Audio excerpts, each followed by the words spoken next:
there's something I learned at 77 that I wish I'd known much sooner. It's never too late to discover who you really are. My name is Teresa Miller, and today I want to tell you how, at 60, when everyone thought my life was all set, I found out I could rise from my own ashes. Here, in a small town on the outskirts of Chicago, where I've lived for over 50 years, people still talk about that woman who left her husband in her golden years and transformed completely. Teresa's turned into a mermaid, they say. But what nobody knows is the price I paid for that transformation because, you see, my story didn't start with a happy ending. It started with a man who loved me, respected me, made me happy for 30 years, and then, suddenly at 60, turned into my worst nightmare.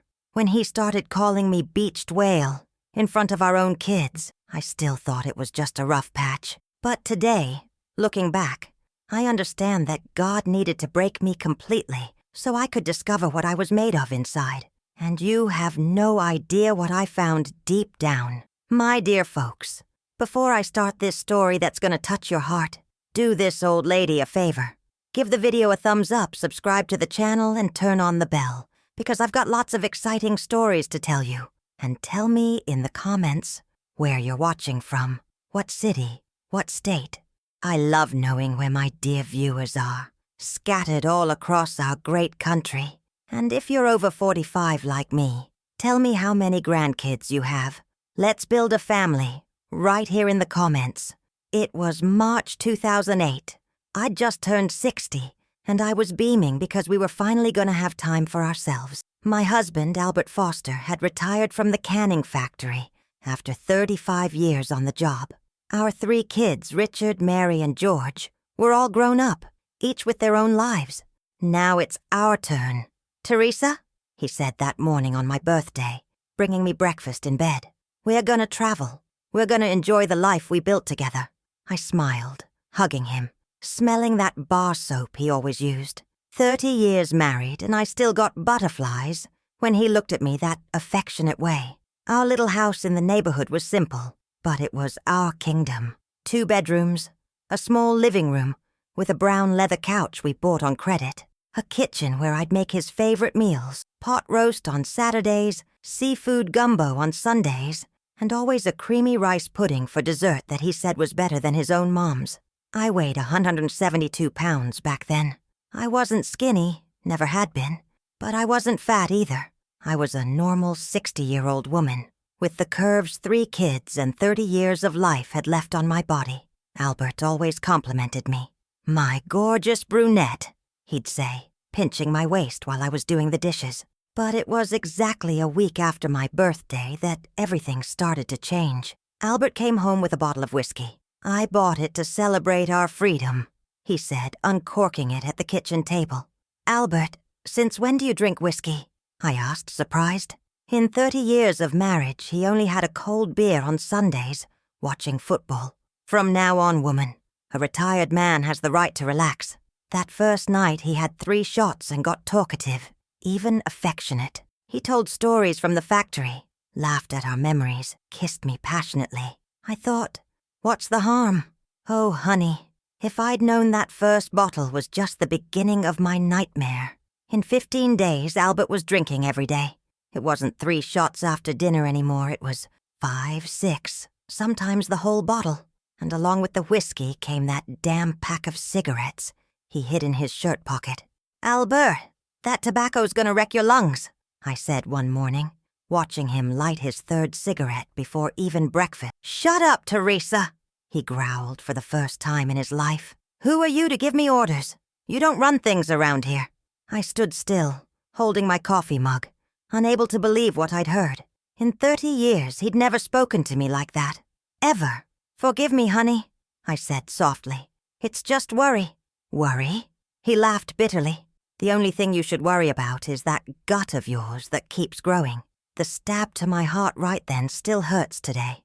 I looked down at my 60-year-old belly, covered by the floral robe they gave me for Mother's Day. It wasn't any bigger than it had always been. "I haven't gained weight, Albert." "You haven't gained? You kidding? Look at the size of that blubber." And he pointed at me like I was some freak. When I married you, you were a woman. Now you're I don't know what you are. That night, when he went to bed snoring, reeking of tobacco and whiskey, I stood in front of the bathroom mirror, looking at myself. Was I really fat? Was he right? But it was the next day that things got worse. I was in the kitchen making a special meal: chicken fried steak, rice, lentils, French fries, tomato salad, when Mary, my daughter, came over for lunch with us. "Hi, Mom," she said, kissing my cheek. "Smells great, Dad. Did she make your favorite steak?" Albert looked at the plate I set in front of him and made a face of disgust. "Chicken fried steak? Teresa, you trying to kill me with all that grease? Isn't it enough that you're this size? You want to fatten me up too?" The silence that fell over the table was deafening. Mary froze with her fork in the air, looking at me confused. "Dad, what are you talking about?" she asked.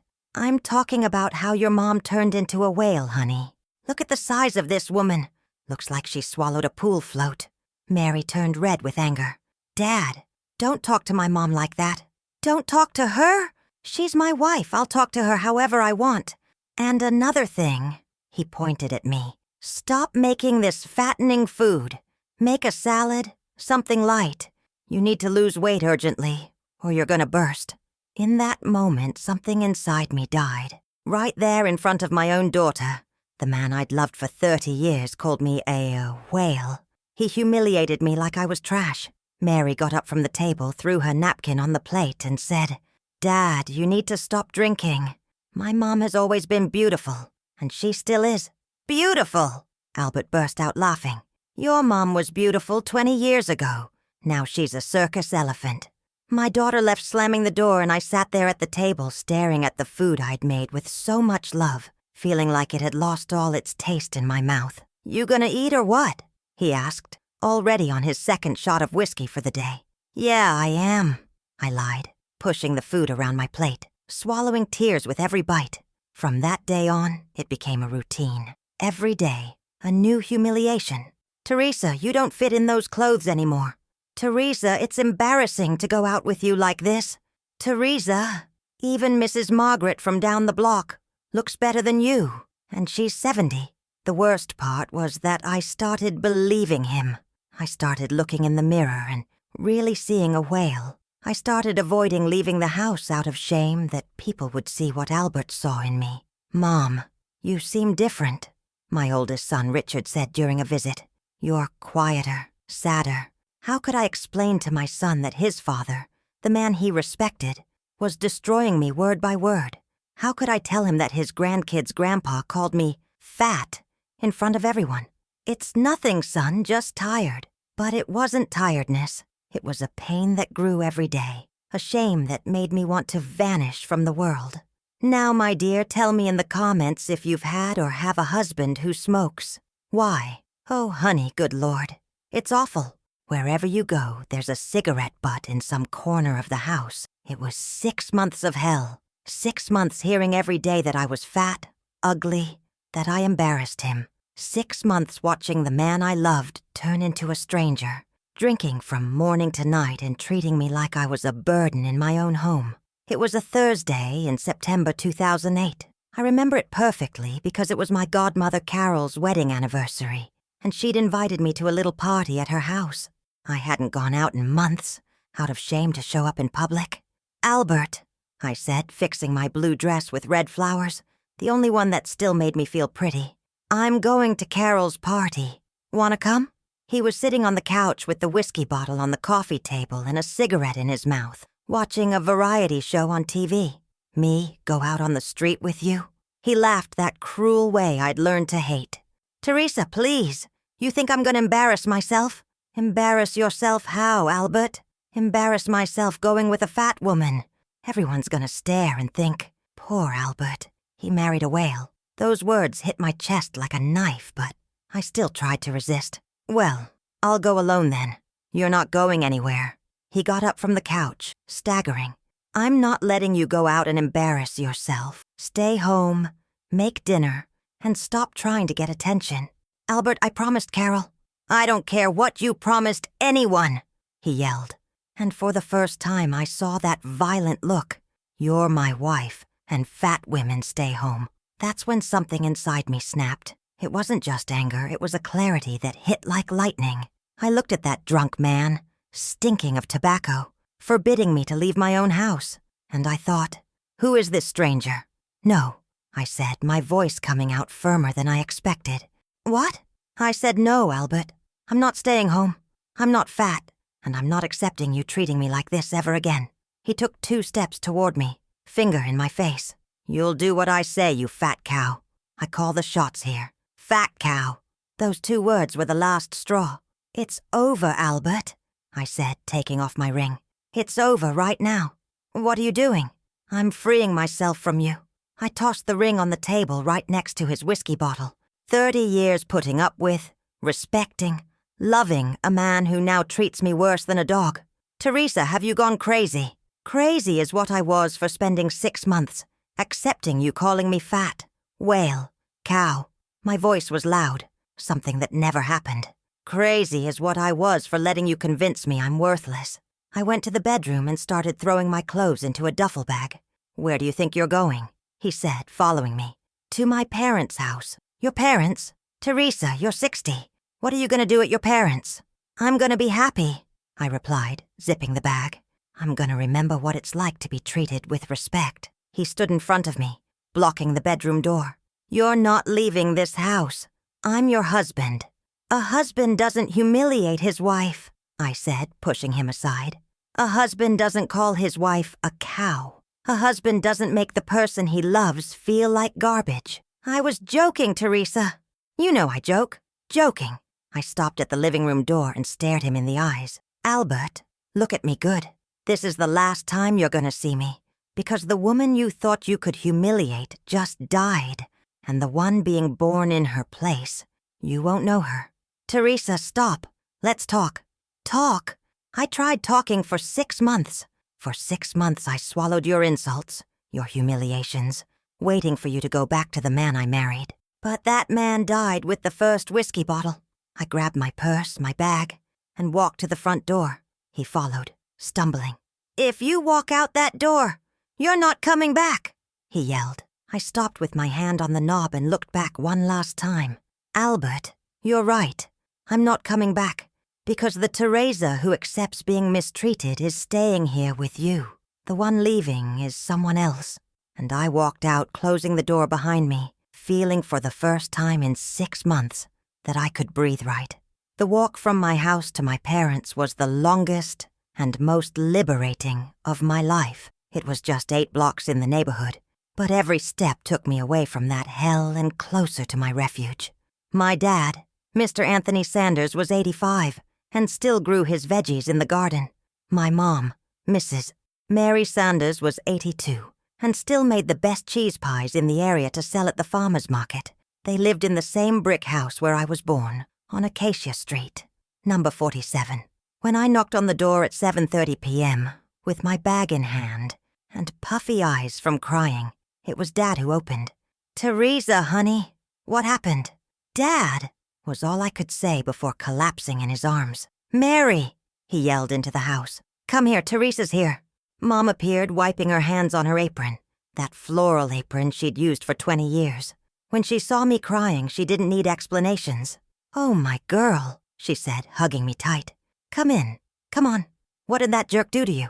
We sat at the kitchen table, the same yellow Formica one where I did my homework as a kid. Mom put a mug of coffee in front of me and waited until I could talk. He's changed, Mom, I managed after about 10 minutes of sobbing. Albert's changed completely. He's drinking every day, smoking, calling me fat. Whale. Whale. Dad slammed the table with his fist. What kind of man calls his own wife a whale? Calm down, Anthony, Mom said, taking my hand. Tell it all, honey. Get it out. And I told about the 6 months of humiliation, the daily insults, the shame he made me feel, how I'd stopped leaving the house, how he forbade me to go places. 60 years old, Teresa, Dad said, shaking his head. 60 and that man treating you like that? It doesn't make sense. Mom, maybe I really did gain weight. Maybe he's right. Mom stood up, came over to where I was sitting, and held my face in both hands. Teresa Sanders, listen good. You're gorgeous, just like you've always been. A 60-year-old woman isn't a 20-year-old girl, but that doesn't mean she's not pretty. But he said that because his head's messed up from the booze, Dad interrupted. Liquor makes men say stupid things, honey. It's not you who's ugly. It's him who's blind. You can stay here as long as you want, Mom said. This is your home. Always has been. Your room's still the same. My room. The room where I dreamed of getting married at 18. Where I counted the days to marry Albert. Where I kept the love letters he wrote me before the wedding. That room I left over 30 years ago, thinking I'd never come back. Mom, I failed, I said. 30 years married and I couldn't keep my husband. Keep him? She got mad. Honey, a husband isn't an animal you keep on a leash. A husband is a partner, a teammate. If he chose booze over you, it's not your fault. That first night, lying in my single bed, surrounded by the same furniture from my teen years, I stared at the ceiling, thinking, what now? What's a 60-year-old divorced woman gonna do with her life? The phone rang at 10 p.m. It was Albert. Teresa, stop being silly and come home. I'm not being silly, Albert. It's a decision. Decision about what? You're making a mountain out of a molehill. I said a couple dumb things, but I didn't mean it. Didn't mean it? 6 months calling me fat. Was that unintentional? You're exaggerating, Albert. Forget about me. Find some skinny woman to mistreat. And I hung up. The first days were hard. Neighbors whispered when I walked by. Teresa left her husband, I'd hear. A 60-year-old woman leaving her husband. What a thing. But Dad and Mom gave me the strength I needed. Every day Mom insisted, honey, you look prettier, like you've come back to life. And it was true. Even with all the pain of the separation, I slept better, ate with appetite, without anyone criticizing every bite. A week later, Mary visited. Mom, Dad's desperate. He doesn't eat, doesn't do anything. Just drinks and says your name. Mary, honey. I put up with 6 months of humiliation. I can't anymore. But, Mom, you love each other.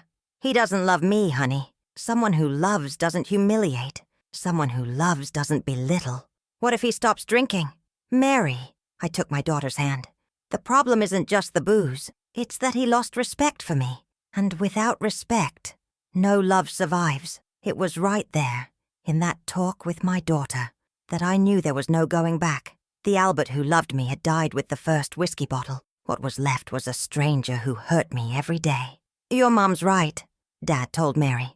A man who doesn't respect his wife doesn't deserve a wife. I felt bad, you know, dears, for making that decision to leave him after over 30 years together. At 60, I sometimes wondered if I'd done the right thing. I got a lot of criticism for it. The gossipy neighbors said I wanted to date again, but they didn't know what I went through at home with that man. Do you think I did the right thing? If so, leave in the comments. You did the right thing, Teresa. I'd love to know your opinion, my dears. I'll read all the comments. 2 months living at my parents' and I thought I was okay. I'd get up early, help Mom make the cheese pies for the market, tend Dad's plants, watch the soap opera with them at night. A quiet routine. No fights, no insults, no tears. But under that apparent calm, something terrible was growing inside me. It was like a black hole in my chest, sucking away all the joy, all the hope, all the will to live. Mom, you okay? Mary asked on a Sunday visit. You're so thin, so quiet. It was true. I'd lost 22 pounds in 2 months, but not on purpose. I just wasn't hungry. Food had no taste. Nothing had taste. It was like the world had lost its color. I'm fine, honey. Just a bit tired. Lie, I wasn't fine. I was sinking into a bottomless pit. Nights were the worst. Lying in that single bed, I'd replay all the mistakes I'd made in the marriage. What if I'd lost weight sooner?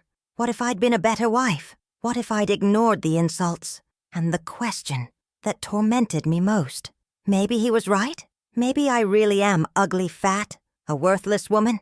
It was a Thursday in December that everything fell apart completely. I was walking past Mr. Lewis's bar on the street up the block when I heard a familiar laugh. It was Albert sitting at a table with his buddies telling some joke. I told her, Teresa, you look like a beached whale. And the guys were dying laughing, he said, raising his beer glass. And she took it, one friend asked. She didn't take nothing. The fat one got offended and went crying to her mommy. More laughs. A 60-year-old woman going to cry to her mommy. Can you believe it? I stood there on the sidewalk, hidden behind a pole, hearing the father of my kids turn me into the bar's laughingstock. He was telling everyone how he humiliated me and laughing about it. You're better off without her, Albert, another friend said. Fat women just cause problems. Yeah, now I can drink in peace without anyone nagging me. I went home with shaking legs, my heart shattered. He didn't just mistreat me. He was telling everyone I was an unbearable woman. Honey, you're pale as a ghost, Mom said when she saw me come in. I couldn't tell her what I'd heard. I went to my room, locked myself in, and cried until I had no tears left, like a 15-year-old girl. It was that night I had my first suicidal thought. Would it be better for me to disappear from the world? Would anyone miss me? The next morning I woke up with a terrible decision in my head. If Albert drank to forget his problems, maybe it would work for me too. Mom, I'm going for a walk, I said after lunch. Want me to come with? No need, just to the square. But I didn't go to the square. I went straight to Mr. Johnson's bar, a small dark place 3 blocks away. I'd never gone into a bar alone in my life. Good afternoon, I said to Mr. Johnson, a bald guy about 50. Good afternoon, ma'am. What'll it be? A whiskey. He looked a bit surprised. A 60-year-old lady alone ordering whiskey at 2 p.m. Whiskey how, ma'am? Straight. On the rocks? Doesn't matter. Anyway. He put the glass in front of me. I smelled the clear liquid and thought, if Albert can forget problems with this, so can I. The first sip burned my throat like fire. The second was easier. By the third, I started understanding why people drink. The pain in my chest eased. The bad thoughts weakened. Another? I asked. Ma'am, you sure? You've had 3. Absolutely. I left the bar 3 hours later. Staggering. Mom was at the front door worried. Teresa, where were you? What's that smell? Nothing, Mom. Just went out for air. But she wasn't dumb. Booze smells from afar. Honey, were you drinking? Yes, I was, I said, going inside. And I'm gonna keep drinking. At least when I drink it doesn't hurt. What hurts, honey? The pain of knowing I'm a worthless woman, Mom. A fat nag nobody can stand. Dad got up from his armchair, outraged. Teresa, who put that nonsense in your head? Nobody put it, Dad. I figured it out myself. I figured out that at 60, I'm trash nobody wants. And I went to my room, leaving my parents speechless. From that day on, drinking became routine. Every day at 2 p.m., I'd go to Mr. Johnson's bar. Started with 3 drinks, then 4, 5, until I was downing almost a whole bottle. Teresa, Mr. Johnson said one afternoon, don't you think you're overdoing it? Mr. Johnson, do you sell or not? If you do, serve me. If not, I'll go elsewhere. Alcohol was my medicine against the pain of existing. When I drank, I could forget I was ugly, fat, old, unwanted. When I drank, the hole in my chest stopped hurting. But what I didn't know was, I was digging an even deeper hole. I stopped eating right, stopped taking care of my looks, stopped talking to people. I became a shadow of the woman I once was. Honey, you're killing yourself little by little, Mom said one night, crying. Look at the state you're in. And it was true. 33 pounds thinner, dull hair, sunken eyes, smelling of booze. I'd become exactly what Albert said I was, a worthless woman. Let me die in peace, Mom, I replied. It's better for everyone. Don't say that, please. But I believed it. I believed the world would be better without me. It was a Tuesday in March 2009. I'd been drinking every single day for 4 months, destroying my life drop by drop. That day I'd had a big fight with Mom because she tried to hide my purse so I wouldn't leave. Mom, I'm not a kid, I yelled. Something I'd never done. Let me live how I want. Live? What you're doing isn't living, Teresa. It's dying slow. I grabbed my purse by force and left, slamming the door. I was furious, desperate, with a terrible need for whiskey. Mr. Johnson's bar was 3 blocks away, but that day I decided to take a different route, down September 7th Street. That's when I saw the bar and restaurant, the North Star, a place I'd passed for months but never gone in. It was nicer than Mr. Johnson's, with tables on the sidewalk and plants in the planters. At least here nobody I know will judge me, I thought, pushing the door. The vibe was cozy, with yellow light and soft music in the background. There were about 10 people scattered at tables, talking quietly. I sat in a corner away from everyone. "Good afternoon, ma'am. What'll it be?" a young waiter asked. "A double whiskey." He brought the drink and I downed it in one go, like I'd learned in recent months. The booze burned down, but brought that relief I needed so bad. "Another?" I asked. It was on the third drink that he appeared. "Excuse me, can I sit here?" said a kind male voice. I looked up and saw a dark-haired man in his mid-40s, with gray at the temples and a friendly smile. He was dressed simple, in jeans and a light blue shirt. "Sure," I replied, trying to hide that I was drunk. "I'm Michael Graham, but you can call me Mike. And you?" "Teresa," I answered curtly, not wanting to chat. He sat, ordered a beer, and stayed quiet for a bit, respecting my space. But after a few minutes he tried again. "Sorry for being nosy, but you okay? You look a little sad." I looked at him angrily. Why does everyone think they have the right to opinion on my life? "Easy," he said, raising his hands. "I didn't mean to offend. It's just I have a daughter your age and I can tell when someone's hurting." "Daughter my age?" I asked, interested despite myself. "I'm 45 and my oldest daughter's 28. You must be in your 30s. I laughed bitterly. "I'm 60, sir." He looked me up and down, surprised. 60? Really? Doesn't look it? "Don't lie, I know how I look." "I'm not lying. You're thin, a bit down, but you have a young woman's face. 60 for real?" 60. An old hag nobody can stand." Mike took a sip of his beer and looked me in the eyes. "Who told you that?" "My ex-husband. He's right. He's not right about anything. A man who calls a woman an old hag is because he doesn't know how to recognize the value he has at home." Those words hit me in a weird way. It had been months since anyone said anything good about me. "You don't even know me," I said. "You don't know what you're talking about. Maybe I don't know your story, but I know a woman who's suffered when I see one. And you, Teresa, are suffering a lot. So what? Everyone suffers. True. I suffer too. I lost my wife 2 years ago to breast cancer. I was lost, directionless. I drank a lot too. I wanted to give up. I looked at him more closely. There was something in his eyes, a sadness I recognized. "And how'd you get out of it?" "One day I realized my wife wouldn't want to see me like this. She'd want me to live, to be happy again. And little by little, I started taking care of myself." "Easy to say," I muttered. "Not easy, but possible." We stayed talking for 2 hours. He told me about his wife, about his 2 sons, about his job as a bricklayer to support the family. I told him about Albert, the humiliations, the separation. 60 and separated, I said. "What future can a woman like that have?"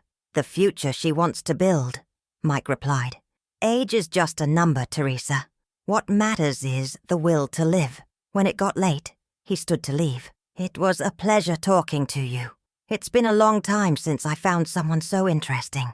"Interesting? Me?" "Yes, interesting. A woman who had the courage to leave a husband who mistreated her at 60. That's lioness courage. Or crazy old lady foolishness." "Courage," he repeated firmly. "You come here often?" "Yes. Then see you tomorrow, God willing." And he left, leaving a nice scent of soap and a strange feeling in my chest. It had been so long since a man talked to me with respect, with kindness, without judging. That night, for the first time in months, I didn't cry before sleep. I lay thinking about the conversation, his words, the kind way he treated me. "Lioness courage," he said. Did I really have courage? Or was I just an old drunk feeling sorry for herself? The next day, at 2 p.m. sharp, I was back at the North Star. I wouldn't admit it to myself, but I was hoping he'd show. Mike showed up the next day, right at 3 p.m. I was already at my usual table, on my 3rd whiskey, when he walked in with that friendly smile. "Good afternoon, Teresa. Can I join you?" "Yes," I replied, trying to hide the happiness I felt seeing him. This time the conversation flowed easier. He told me he was widowed for 2 years, worked as a freelance bricklayer, had a simple house in the neighborhood. I told him more about my life, My kids. How I felt lost at 60. Teresa, he said after a while, can I ask you something personal? Yes. Why do you drink so much? The question caught me off guard. Nobody had ever asked why, just criticized. Because when I drink it doesn't hurt, I answered honestly. And what hurts? Everything hurts. It hurts knowing I'm ugly, that I'm old, that I wasted 30 years with a man who never really loved me. Mike was quiet for a bit, stirring his beer. Can I tell you something? My wife, Laura, thought she was ugly at the end of her life too. The cancer took her hair. She was real thin, no eyebrows. But to me she was the most beautiful woman in the world. Why? Because I didn't just look at her body. I looked at her heart, her soul, the caring way she took care of me and the kids. Real beauty comes from inside, Teresa. Those words affected me in a way I didn't expect. Easy to say when you have someone who loves you. And who said you don't have anyone who loves you? My ex-husband made it clear. Your ex-husband's an idiot, he interrupted. Pardon the word, but only an idiot can't see the value in a woman like you. A strong, brave woman who had the guts to start her life over at 60. That's not for just anyone. From that day, our meetings at the bar became routine. Every day at 3 p.m., there we were, talking about life, pain, lost dreams, and new hopes. Mike never judged me for drinking, never said, stop drinking or, that's bad. He just sat there chatting, making me laugh, making me feel like a person again. Teresa, he said one Friday, how about lunch with me on Sunday? I can make baked fish at my house. My heart raced. It had been years since a man invited me anywhere. I don't know if it's a good idea. Why? Because I'm a 60-year-old separated woman who drinks too much. What will people think? That I'm a lucky man, he replied simply. On Sunday, I dressed up the best I could, put on my favorite blue dress, light lipstick, fixed my hair. I was nervous like a teenager on her first date. Mike's house was small and simple, but well kept. It smelled like a single man's home, mixed with home-cooked food. Make yourself at home, he said, serving me orange juice. The fish is almost ready. Your house is nice, I said, looking at the photos on the furniture. It was him with a blonde woman and 2 young men. This is Laura, he said, picking up one photo. And these are my sons, Charles and John. She was real pretty. She was, and real good too. Just like you. I'm not good, Mike. I'm a bitter woman who drinks to forget problems. You're a wounded woman, he corrected. But wounds heal, Teresa. Bitterness doesn't. And it was true. I didn't even drink before. I only started because of the wounds I had. And I thought whiskey would fix them. It only made it worse. The only thing that can take away your pain or suffering, my dear, is one thing. Jesus Christ of Nazareth. Only he can help you. Lunch that day was wonderful. Baked fish with veggies, rice pudding, salad. I ate with appetite for the first time in months. This is delicious, I said. Where'd you learn to cook like this? From Laura. When she got sick, I had to learn to take care of her. After eating, we sat on the patio with coffee. It was a nice March afternoon with a cool breeze. Teresa, Mike said. Can I tell you something? Yes, you're a very special woman. I know you've been through a lot of bad stuff, but don't let that destroy the good inside you. What's good about me? You have a big heart, a beautiful smile when you're not sad, a strength you don't even know. You have lots of good things. I started crying, not from sadness, but relief. It had been so long since someone saw good in me. Why are you crying? Because it's been a long time since anyone talked to me like this. Mike stood, came over and very carefully wiped my tears with his hands. Teresa, I know it's soon to say this, but I need to. You've moved me in a way I didn't expect. It's not pity, not charity. It's a man's interest in a woman. Mike, I'm 60. And I'm 45. So what? Love doesn't look at age. Love? I repeated, unbelieving. Yes, love. I know it sounds crazy, but it's what I feel. That afternoon, for the first time in over a year, someone kissed me. It was a tender, respectful kiss, full of warmth. A kiss that reminded me I was still a woman. I can't believe this is happening to me, I whispered. Believe it, he said, hugging me. Because you deserve to be loved.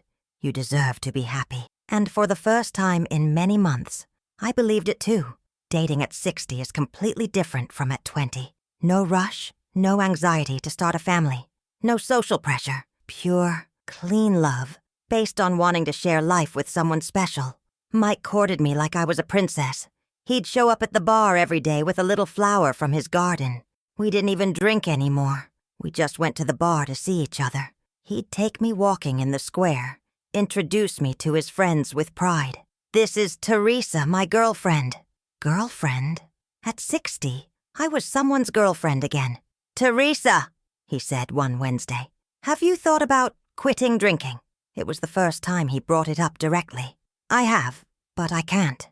When I don't drink, it all comes back. The sadness, the anger, the feeling I'm worthless. What if I help? How? Let's try one day at a time. Today you don't drink. If you get the urge, call me anytime. What if I can't? Then we try again tomorrow. No rush, no pressure." That's how I started quitting drinking. It wasn't even hard because I only drank to kill the loneliness. Or so I thought. "I'm so anxious," I'd say. "Then come to my house. Let's talk. Have coffee. Distract yourself." And he'd always welcome me with patience, kindness, no judging. 2 weeks without drinking, and my body started reacting.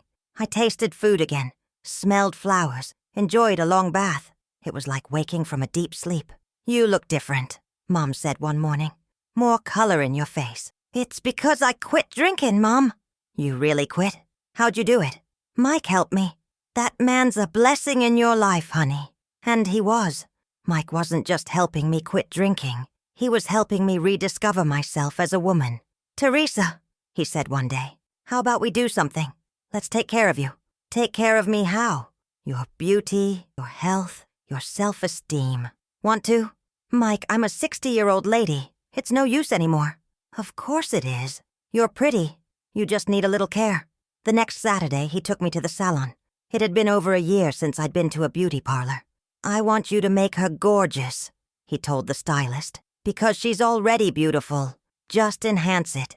When I looked in the mirror after the cut and style, I couldn't believe it. My hair, shapeless and dull, had a modern shoulder-length cut with subtle highlights that hid the grays. "Oh my God," I whispered. "Is this me?" "This is you," Mike said, kissing my forehead. "Pretty as you've always been."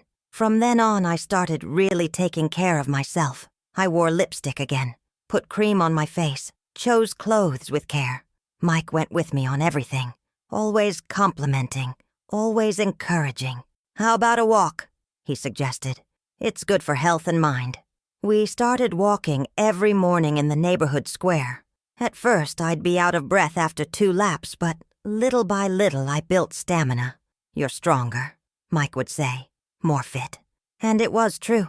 Without booze poisoning my body, with exercise and better eating, I started losing weight, healthily. Not to be skinny, but to feel good. 3 months dating Mike and I was a different woman. I'd lost 44 pounds, not with a strict diet, but from being happy, eating right, moving. My skin was smoother, eyes brighter, smile easier. "Mom," Mary said on a visit, "you're unrecognizable. You're gorgeous. Am I overdoing it? A 60-year-old woman fixing up like this?" "Mom, you're radiant. I haven't seen you like this in years." It was true. I felt pretty for the first time, in a long time. Not the beauty of a 20-year-old, but the beauty of a mature woman who discovered her own worth. "Teresa," Mike said one night while we were having dinner at his house, "can I ask you something?" "Yes." "Do you feel pretty?" "I do," I answered honestly, for the first time in years. "And do you feel loved?" "I do." "Then it's time to forgive yourself." "Forgive myself for what?"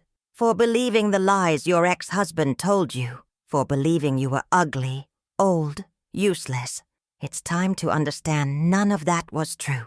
I started crying, but this time, tears of release. "I lost myself, Mike. Completely lost myself. But you found yourself again," he said, holding my hands. "And the woman you found is prettier than the one who got lost." That night, for the first time since the separation, I looked in the mirror and liked what I saw. I wasn't the broken woman who left home with a bag anymore. I wasn't the drunk Teresa who wanted to vanish. I was a new Teresa, a powerful woman who'd discovered that At 60, life could still be wonderful. Thanks, I whispered to my reflection. Thanks for not giving up. And for the first time in a long time, I felt truly alive. 6 months dating Mike and I was a completely new woman, not just physically, but inside. I discovered something I never knew was in me, my own power. Mrs. Teresa, Mike said one September morning, have you thought about working? Working at 60? Why not? You have experience, health, drive, and working will boost that self-esteem. The idea scared me at first. I'd never worked outside the home, always been a homemaker, mom, wife, but little by little I thought, why not try? It was Mary who gave me the chance. She worked at a women's clothing store downtown, and the owner needed help on weekends. Mom, Mrs. Carroll wants to talk to you. She needs someone to help customers, organize clothes. Honey, I've never worked in a store. Mom, you have good taste, know how to talk to people, know fashion. You'll do great. On Monday, I went to talk to Mrs. Carroll, an elegant woman about 50, owner of the Elegant Boutique. Mrs. Teresa, she said, looking me up and down. Mary told me about you. How old are you? 60, Mrs. Carroll. 60? Goodness, you don't look it. You're well preserved. Preserved? The word that would have bothered me before now sounded like a compliment. Do you have sales experience? No, I don't. But I'm eager to learn. You know what catches my eye about you? Your poise. You dress well, move well, have natural elegance. That's key for working with female customers. Elegant? Me. The same woman who a year ago was wrecked, drunk, feeling like trash. You can start next Saturday. Let's see how it goes. I left the store walking on air. I was gonna work for the first time in my life at 60. Congrats, my warrior, Mike said when I told him. I knew you'd do great. I'm nervous. What if it doesn't go well? It will. You have no idea the power you have. First day at work, I arrived an hour early, all dressed up, perfumed, hair done. Mrs. Carroll introduced me to the other employees and explained the basics of customer service. Mrs. Teresa, the secret is making the customer feel pretty. Women buy clothes to feel good about themselves, and that's exactly what I learned to do. I discovered I had a natural talent for understanding what each customer needed. It wasn't just selling clothes. It was making the woman feel special. That blouse looks stunning on you, ma'am, I'd say to a customer. It brings out your eye color. Am I too old for this? A 50-year-old lady asked, trying on a fitted dress. Not at all. You're at the peak of your beauty. A mature woman who takes care of herself is the most elegant thing there is. And it was sincere. I really believed it because I was living it in my own skin. In 3 months, I was the top seller on weekends. Customers started asking for me specifically. Is Mrs. Teresa here today? They'd ask at the door. I only buy clothes from her. Teresa, Mrs. Carroll said one day. Want to work full-time? I can offer you a contract. A contract at 60? Me, who'd never worked outside home, now a full-time employee at an elegant boutique. Yes, Mrs. Carroll. Great. And can I tell you something? You're an example. I've never seen a 60-year-old woman with so much energy, so much zest for life. Zest for life. That summed up what I felt. Every day I got up eager to go to work, talk to customers, feel useful, productive. How's work going? Mom asked. Wonderful, Mom. I feel important, you know. Women trust me. Ask my opinion on clothes. And you give it, right? Yes. I discovered I know fashion. How to mix colors. How to make women feel pretty. I always knew, Dad said from the living room. I always knew my daughter was special. Special. That's how I felt. Special. Important. Valued. Mrs. Teresa, a customer said one Saturday. Can I ask you something personal? Yes. How old are you? You look so young. 61. 61? No way. You look amazing. I'm jealous. Jealous? A 40-year-old woman jealous of me. A 61-year-old. If someone had told me 2 years ago, I wouldn't have believed it. What's the secret? She insisted. Self-love, I answered without thinking. Discovering we're worth way more than we think. That night I told Mike about the conversation. See? Even younger women admire you. It's weird, Mike. I feel prettier at 61 than at 40. Know why? Because now you know yourself. Know what you're capable of. Know your worth.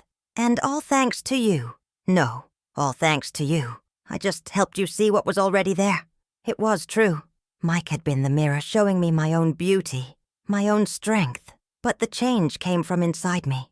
One night, looking in the mirror before bed, I fully recognized myself. I wasn't the broken Teresa who left home with a bag anymore. I wasn't the drunk Teresa who wanted to vanish. I was a new Teresa, a powerful woman who discovered that, at 60, life can be the best chapter of all. Thanks, I whispered to my reflection.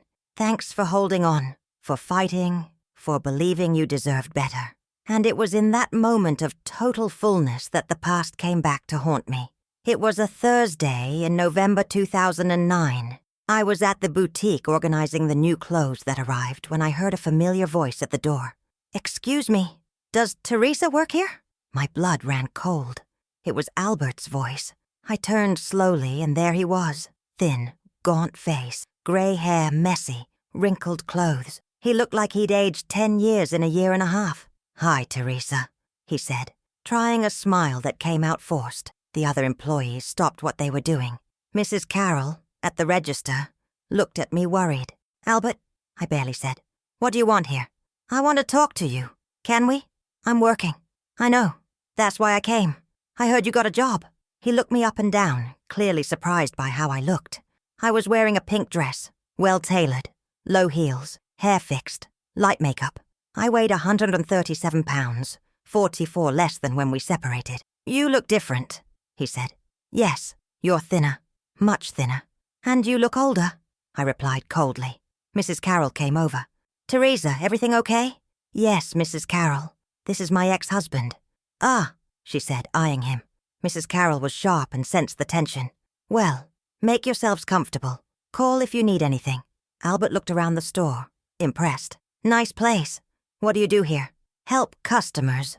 Organize inventory. Make sales." "Sales? You? Why the surprise? Think I'm not capable?" "Not that. It's just you never worked outside." "Well, now I do. And very well, actually." He was quiet for a bit, clearly uncomfortable. "Teresa, can we talk in private? It's important." I checked the clock. 20 minutes till my shift ended. "Mrs. Carroll, can I leave a bit early?" "Sure, dear." We left the store and went to a nearby coffee shop. Albert ordered a beer. I ordered orange juice. "You quit drinking?" he asked, noticing my order. "Yes, over 6 months ago." "How'd you do it?" "Had help." "Help from who?" "From someone who really loves me." The phrase came out natural, but I saw the impact on him. Albert went pale. "You have someone?" "Yes, I do." "Really? Who?" "That's none of your business, Albert. Tell me once what you came for." He took a long swig of beer before speaking. "Teresa, I made a terrible mistake. A mistake that cost me the woman of my life." "The woman of your life, Albert? You called me whale, fat cow. You humiliated me in front of our kids." I know. It was the booze, Teresa. The damn booze that clouded my mind." "And by chance, did you quit drinking?" He looked down. "I cut back a lot." "Cut back? You didn't quit." "Teresa, please. I'm here to apologize and ask you to come back." I felt a strange mix of satisfaction and pity. Satisfaction because he was there, begging for the woman he'd despised. Pity because he was clearly wrecked. "Come back, Albert? You crazy?" "I'm desperate," he said, and I saw tears in his eyes. "The house is a mess. I can't handle anything. I can't live without you." "How funny. When I was fat and ugly, you lived just fine without me." "You weren't fat, Teresa." My head was messed up. "Oh, now I wasn't fat. When you called me beached whale? What was that?" "You were gorgeous, like you've always been." "I was the blind one." "Blind or drunk?" "Both." "Teresa, look how pretty you are now. Imagine if we were together, me helping you take care of yourself." "Albert, I transformed away from you. I transformed in spite of you." He tried to take my hand, but I pulled away. "Teresa, I changed. I swear I changed." "What did you change?" "You're still drinking. You still have that unkempt look. What changed is now I'm not available." "Don't say that." "I am saying it. Know the truth, Albert? You don't want Teresa back. You want the maid, the cook, the woman who cleaned your house and took your insults quietly." Isn't that true? Yes, it is. If I was still fat, depressed, drunk, you wouldn't have come looking. Why, instead of putting me down and sinking me, didn't you help? He had no answer because he knew I was right. Teresa, please. We were married over 30 years. We were. Now we're divorced and I'm very happy. But what am I gonna do without you? What I did without you? Learn to live. I got up from the table, grabbed my purse. Where are you going? Home. To the arms of who really loves me. Teresa, wait. I stopped at the coffee shop door and looked back. Albert, thanks. Thanks for what? For kicking me out of your life. If not for that, I'd never have discovered what I'm worth. And I left, leaving him there with his beer and his late regrets. I need to hear from you, my dear. Who's watching now? Do you think I did the right thing not wanting him anymore? Tell me in the comments, my dear. I'd love to know your opinion and what you have to say about this. Would you forgive him? I'll read your comment and give it a heart. I left the coffee shop with my heart racing, but not from fear or sadness. It was pure adrenaline, the feeling of winning the most important battle of my life. Albert stayed behind, trying to convince me to return. But I'd made the easiest decision of my life. Never again. I went straight to Mike's house. He was in the garden watering plants when I arrived. Hi, my love, he said, kissing me. You're early today. Something happen? Yes, it did. Albert showed up. Mike stood with the hose in hand, looking worried. Showed up where? At the store. Came to ask me to come back. And what did you say? I said no. I said I'm happy away from him. Mike smiled, relieved, and hugged me tight. I knew you'd say that. My warrior doesn't go back. I really don't. But Mike, I need to do something. I need to talk to him properly. Tell him everything that's been stuck in my throat for a year and a half. Want me to go with? No. It's a talk I need to have alone. The next Saturday, I called Albert. Hi, Albert. It's Teresa. I want to talk to you. Teresa! Did you change your mind? No, I didn't. I just want us to talk properly. You can come to my parents this afternoon. Yes, I can. What time? 3. And Albert, come sober. If you show up drunk, I won't talk. At 3 sharp, he was at the door. He'd cleaned up, cut his hair, wore clean clothes. Clearly tried to make a good impression. Hi, Teresa. Hi. Let's sit on the porch. Dad and Mom left discreetly, leaving us alone. We sat in the same rocking chairs I played in as a kid. You look gorgeous, he said, looking me up and down. Prettier than when we were young. Albert, don't start with fake compliments. I'm here to talk seriously. I'm serious. You really look good. You lost weight. Your hair looks nice. You have a different attitude. Know why I'm like this? Because for the first time in my life, I'm truly loved. I saw the pain on his face, but I continued. Know the difference between you and Mike? You loved me when I was useful. He loves me because I'm me. Who's this Mike? He's the man who taught me. True love doesn't humiliate, doesn't belittle, doesn't hurt. He's the man who made me discover I could be reborn at 60. Teresa, I loved you truly too. It's just the booze. Albert, drop that booze excuse. Booze didn't create the meanness in you. It just showed who you really were inside. He tried to protest, but I didn't let him. Know what you did to me? You destroyed my self-esteem so cruelly I almost died. Almost died from disgust, shame, sadness. Teresa, let me finish. For 6 months, you called me fat, whale, cow. You forbade me to leave the house, said I embarrassed you. You killed the woman I was, and now you want to bring her back. It's too late. The woman you killed doesn't exist anymore. In her place, a much better, stronger, more aware woman was born. I got up from the chair and went over to where he was sitting. Albert, look at me good. Look at this woman in front of you. He looked, clearly moved. This woman you're seeing works, supports herself, is respected by her customers, loved by a wonderful man. I always knew you were all that. Lie. If you'd known, you wouldn't have treated me like garbage. Teresa, I was sick. No, Albert, you were drunk. And a drunk man says the truth in his heart. The truth is, you despised me. He started crying. Real regret tears. Teresa, please forgive me. Give me a chance to fix everything.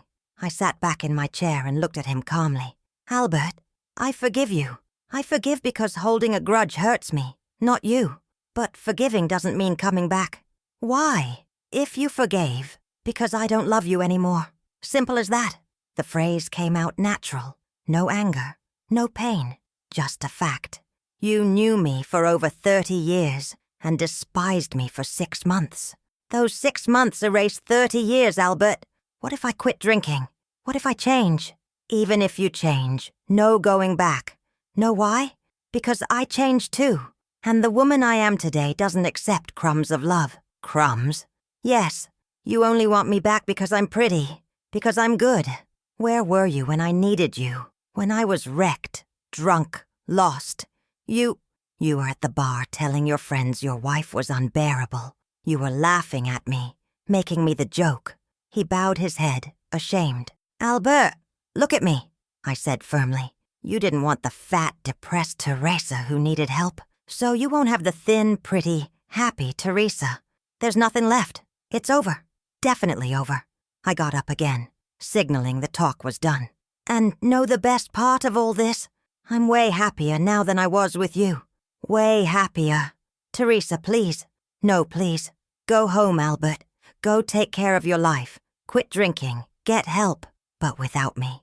What if I promise? Your promises mean nothing to me. You promise to love me in joy and sorrow, in riches and poverty, in health and sickness, and you broke all those promises. He stood, defeated. So that's it?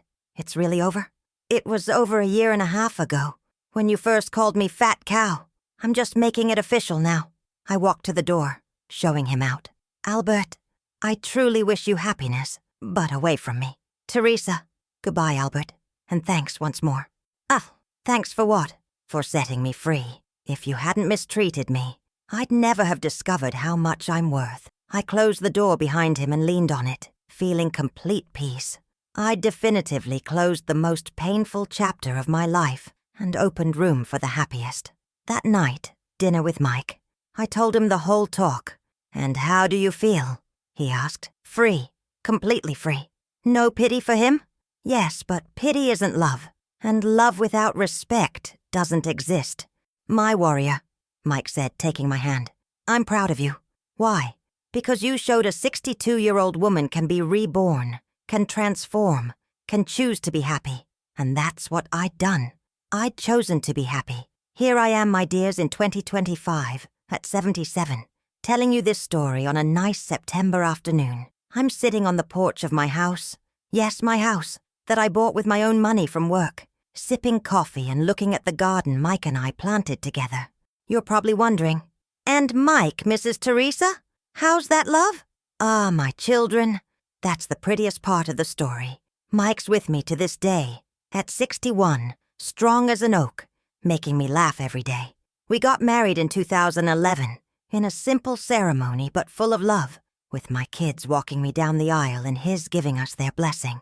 Mom, Mary said on the wedding day, I've never seen you so happy. And it was true.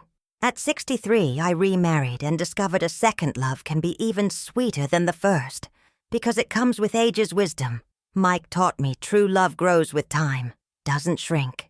Today, 16 years after we met in that bar, he still brings me a little flower from the garden every day, still compliments me when I dress up, still makes me feel like the prettiest woman in the world.